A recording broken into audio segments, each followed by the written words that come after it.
Hello दोस्तों, समाज वाटिका channel में आप सबों का स्वागत है। मैं विमल सर। आज हम बिहार बोर्ड एनसीईआरटी बुक कक्षा 8 विषय इतिहास के पाठ नंबर 2 को देखेंगे। 2 में है व्यापार से साम्राज्य तक कंपनी की सत्ता स्थापित होती है। तो यह है चैप्टर नंबर 2 और इसमें दिया हुआ है व्यापार से साम्राज्य तक कंपनी की सत्ता स्थापित होती है।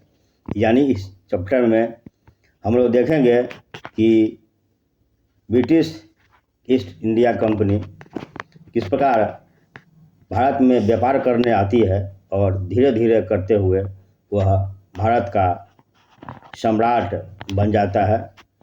भारत में पूर्ण रूप से वह शासन स्थापित कर लेता है। तो ये पूरे कहानी जो है हम इस चैप्टर में हम लोग पढ़ेंगे, देखेंगे और समझेंगे। तो बिना देरी किए हुए हम सीधे चलते हैं चैप्टर नंबर 2 पर। लेकिन आगे बढ़ने से पहले आपसे पुनः रिक्वेस्ट है कि इस वीडियो को लाइक और शेयर करें तथा बेल आइकन को भी दबाएं तथा यह जो चैनल है समाज वाटिका चैनल उसे आप सब्सक्राइब भी करें। तो चलिए आगे बढ़ते हैं। चैप्टर नंबर 2,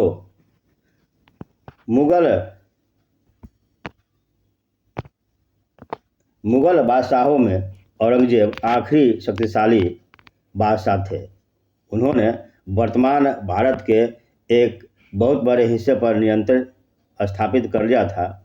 1707 में उनकी मृत्यु के बाद बहुत सारे मुगल सूबेदार और बड़े बड़े जमींदार अपनी ताकत दिखाने लगे थे। उन्होंने अपनी क्षेत्रीयता रियासतें कायम कर ली थी।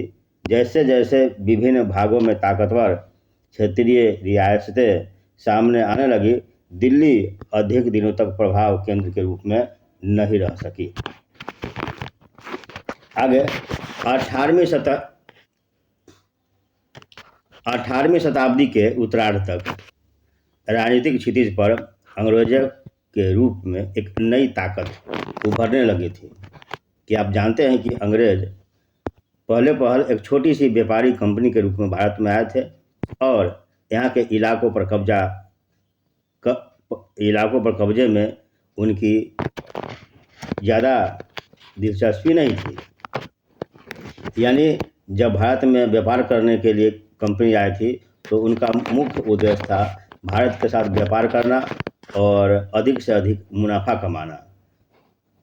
लेकिन यहाँ के जो शासन प्रशासन राजनीति है उनमें उनकी कोई दिलचस्पी नहीं थी। लेकिन बाद में चलकर धीरे धीरे इंटरेस्ट बढ़ते चला गया और वह भारत में विशाल साम्राज्य का मालिक बन बैठा। तो आगे हम देखते हैं कि यह सब कैसे संभव हुआ। यहाँ जो चित्र दिया हुआ है इसमें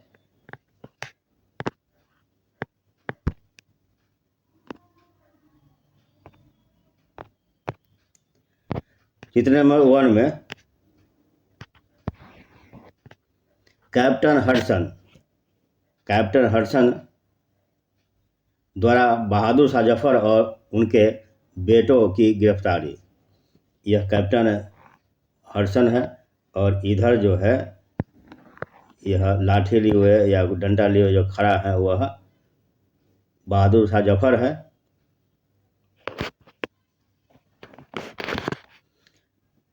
औरंगजेब के बाद कोई मुगल बादशाह इतना ताकतवर तो नहीं हुआ, लेकिन एक प्रतीक के रूप में मुगल बादशाहों का महत्व बना हुआ था। जब 1857 में ब्रिटिश शासन के विरुद्ध भारी विद्रोह शुरू हो गया तो विद्रोहियों ने मुगल बादशाह बहादुर शाह जफर को ही अपना नेता मान लिया। जब विद्रोह कुचल दिया गया तो कंपनी ने बहादुर शाह जफर को देश से छोड़ने के लिए मजबूर कर दिया और उनके जो बेटे थे उन बेटों को जफर के सामने जो है मार डाला गया। तो यह बहुत ही घिनौना काम था अंग्रेजों के द्वारा, कंपनी के द्वारा। आगे हम देखते हैं कि और क्या क्या हो रहा है।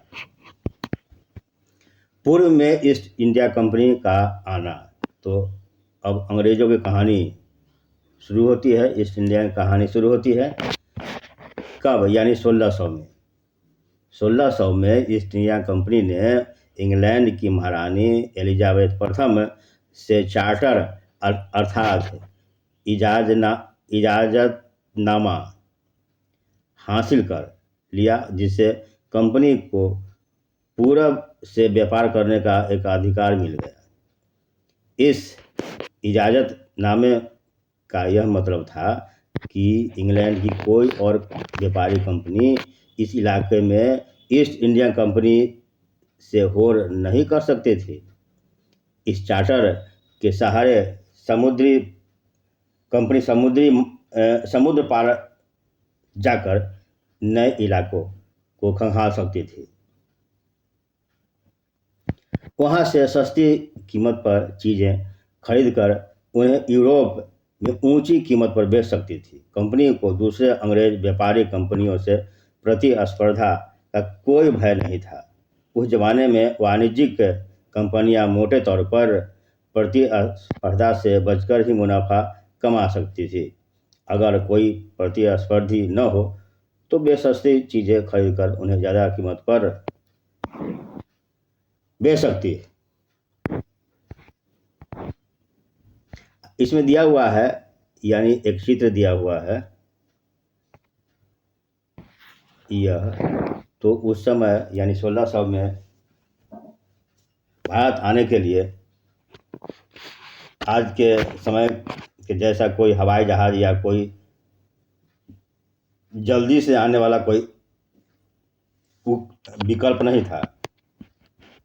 यानी यहाँ पर जो है वह इंग्लैंड है और यहाँ पर भारत है। तो यहाँ से यहाँ आने के लिए आजकल तो हम लोग सीधे हवाई जहाज़ पर चढ़ते हैं और यहाँ पहुँच जाते हैं। लेकिन पहले के ज़माने में हवाई जहाज़ नहीं थी, तो लोगों को जल मार्ग से ही आना पड़ता था। तो इनका रूट था यहाँ इंग्लैंड से यहाँ आने के बाद, फिर यहाँ आने के बाद पूरा Africa, Cape of Good Hope का चक्कर लगाने के बाद फिर यहाँ पर या तो मुंबई आते या मद्रास या कोलकाता। तो इतना लंबा था जिसमें 7-8 महीने लग जाते थे आने में। बाद में चलकर और स्वचालित इंजन वाला जहाज़ का आविष्कार हुआ, तो उसमें धीरे धीरे समय घट गया और 20 से 25 दिन में ही लोग आ जाने लगे। तो वह बाद की बात है। लेकिन अब हम देखते हैं कि 1600 ईस्वी में कैसे पूर्व में ईस्ट इंडिया कंपनी आई और धीरे धीरे भारत पर अपना वर्चस्व स्थापित कर लिए।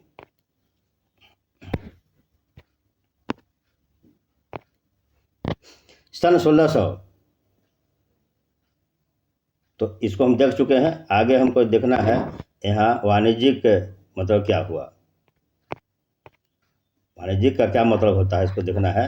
वाणिज्यिक का मतलब होता है एक ऐसा व्यवसायिक उद्यम जिसमें चीज़ों को सस्ती कीमत पर खरीदकर और ज़्यादा कीमत पर बेचकर, यानी मुख्य रूप से व्यापार के जरिए मुनाफा कमाया जाता है।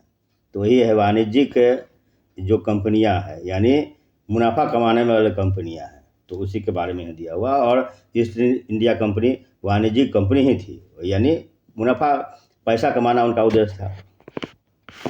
आगे देखते हैं। लेकिन यह शाही दस्तावेज दूसरी यूरोपीय ताकतों को पूरब के बाज़ारों में आने से रोक नहीं सकता था। यानी ईस्ट इंडिया कंपनी ने एलिजाबेथ यानी वहाँ की महारानी जो थी एलिजाबेथ प्रथम से तो इजाज़त ले लिया और लेने के बाद चल दिया। लेकिन उनके इजाज़त के बाद भी बहुत सारे जो कंपनियां थी, यानी इंग्लैंड का अगर नहीं आए तो विश्व के और भी भाग के जो कंपनियां हैं, जैसे फ्रांस की कंपनियां, जर्मनी की कंपनियां, बहुत सारी कंपनियां तो आ सकती थी।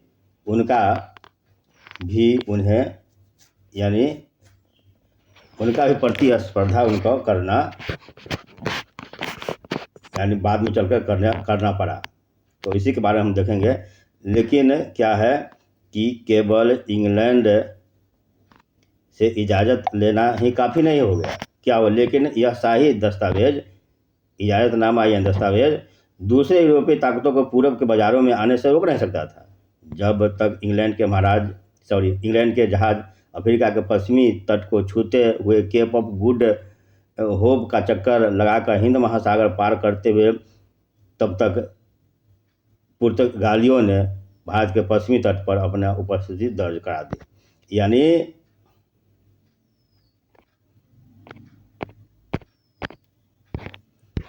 ऐसे इस तरह करके इस तरह करके England Cape of Good Hope यहाँ आता, तब तो पहले ही क्या है कि पुर्तगाली जो है यहाँ पर पहुँच चुके थे। आगे देखते हैं कि आगे क्या हुआ।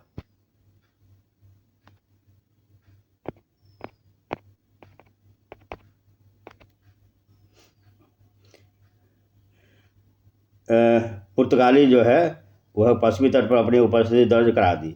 वे गोवा में अपना ठिकाना बना चुके थे।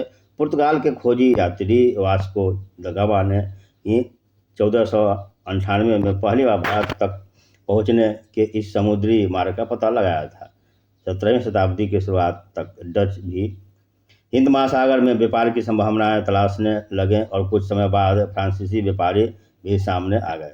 तो बहुत सारे देश के जो कंपनियां थी, जो व्यापारी थे, वो भी भारत में आना शुरू कर दिया। समस्या यह थी कि सारी कंपनियां एक जैसी चीज़ों को खरीदना ही चाहती थी, एक ही जैसी चीज़ को खरीदना चाहती थी। क्या चीज़ भाई? तो आगे देखते हैं। यूरोप के बाज़ारों में भारत से बने बारीक सूती कपड़े और रेशमी कपड़े की ज़बरदस्त मांग थी। सूती वस्त्र और रेशमी वस्त्र। इसके अलावा क्या? इसके अलावा काली मिर्च, लौंग, इलायची, दालचीनी की भी ज़बरदस्त मांग रहती थी। यूरोपीय कंपनियां के बीच इस बढ़ती प्रतिस्पर्धा से भारतीय बाज़ारों में इन चीज़ों की कीमत बढ़ने लगी, उनसे मिलने वाला मुनाफा गिरने लगा। अब इन व्यापारी कंपनियों के फलने फूलने का एक ही रास्ता था कि वे अपने प्रतिस्पर्धी कंपनियों को ख़त्म कर दे। लिहाजा बाज़ारों पर कब्जा की इस होड़ में व्यापारी कंपनियों के बीच लड़ाइयों की शुरुआत कर दी। 17वीं और 18वीं शताब्दी में जब भी मौका मिला, कोई सी एक कंपनी दूसरे कंपनियों के जहाज़ को डुबा देती, रास्ते में रुकावट खड़ा कर देती और माँ से लदे जहाज़ों को आगे बढ़ने से रोक देती। यह व्यापार हथियारों की मदद से चल रहा था और व्यापारिक चौकियों को किलेबंदी के जरिए सुरक्षित रखा जाता था। अपनी बस्तियों को किलेबंद करने और व्यापार के मुनाफा कमाने की इस कोशिशों के कारण स्थानीय शासकों से भी टकराव होने लगा। इस प्रकार व्यापार और राजनीति को एक दूसरे से अलग रखना कंपनी के लिए मुश्किल होता जा रहा था। आइए देखें आगे यह सब कैसे संभव हुआ। आगे है ईस्ट इंडिया कंपनी बंगाल में व्यापार की शुरुआत करती है। कहने का मतलब कि जब ईस्ट इंडिया कंपनी भारत में आई तो सीधे वह कोलकाता में अपना बसेरा बनाया और वहाँ से, यानी बंगाल में बसेरा बनाया और वहाँ से अपना व्यापार की शुरुआत करने लगे। आगे देखते हैं। पहली इंग्लिश फैक्ट्री 1651 में हुगली नदी के किनारे हुई। फैक्ट्री मतलब क्या है, यानी दिया हुआ है कि आगे हम देखते हैं। कंपनी के व्यापारी यहीं से अपना काम चलाते थे। इन व्यापारियों को उस ज़माने में फैक्टर कहा जाता था, यानी अंग्रेज के ज़माने में उस समय व्यापारियों को क्या कहा जाता था? फैक्टर। और जहाँ पर ये रहते थे उसको कहते थे फैक्ट्री। आगे देखते हैं। इस फैक्ट्री में वेयर हाउस था जहाँ निर्यात होने वाली चीज़ों को जमा किया जाता था और यहीं पर उनके दफ्तर थे जिनमें कंपनी के अफसर बैठते थे। जैसे जैसे व्यापार फैला, कंपनी सौदागरों और व्यापारियों को फैक्ट्री के आसपास आकर बसने के लिए प्रेरित किया गया, यानी वैसा जगह जहाँ पर व्यापारी लोग रहते थे और अपना सामान को यानी स्टॉक करते थे और वहीं से व्यापार का सारा जो एक्टिविटी जो है वह किया करते थे। सारा ऑफिस जो है उसी जगह होता था। अतः उसको हम, यानी उस समय जो अंग्रेज जो थे उसको फैक्ट्री कहा कहते थे। और सबसे पहले इस तरह का जो फैक्ट्री लगी वह कहाँ, 1651 में। फैक्ट्री का मतलब उद्योग धंधा नहीं, बल्कि फैक्ट्री का मतलब हुआ व्यापार को संचालन करने का एक प्रकार का अड्डा या दफ्तर। आगे देखते हैं। 1696 तक कंपनी ने इस आबादी के चारों तरफ एक किला बनाना शुरू कर दिया। 2 साल बाद उसने मुगल अफसरों को रिश्वत देकर 3 गांवों की जमींदारी भी खरीद ली। इनमें से एक गांव कालीकाता था, जो बाद में कलकत्ता बन गया। अब उसे कोलकाता कहा जाता है। कंपनी ने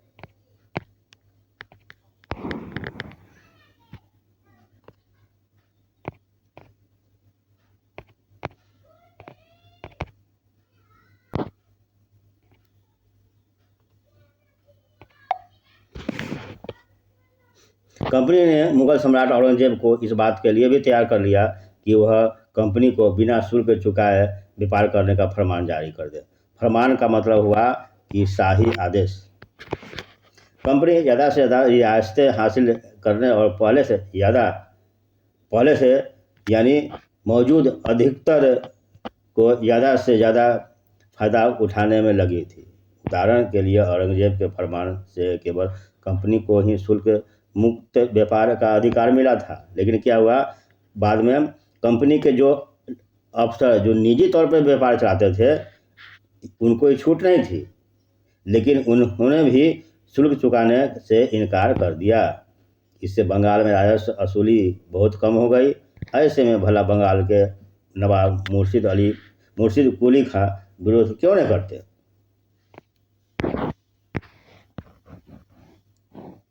यहाँ जो चित्र दिया हुआ है, मद्रास के जहाज़ों से सामान लादी स्थानीय नौकाएं विलियम सिम्पसन द्वारा बनाया गया यह चित्र है। आगे है कि व्यापार से युद्ध तक, यानी ईस्ट इंडिया कंपनी व्यापार करने आई, लेकिन बाद में चलकर धीरे धीरे यहाँ का मालिक बन बैठा। तो वह मालिक सीधे तौर पर नहीं बना, बल्कि उन्हें बहुत सारे समस्या का सामना करना पड़ा। उन्हें बहुत ऐसे जो हमारे यहाँ पहले से राजे महाराजे थे उनसे उन्हें युद्ध करना पड़ा और तब जाकर उनको सफलता मिली। तो हमको देखना है कि व्यापार करते करते युद्ध तक कैसे पहुँचे और कैसे भारत का वो शासक बन बैठे। तो इसके आगे की कहानी जो है अगले वीडियो में देखेंगे। इस वीडियो को हम यहीं समाप्त करते हैं।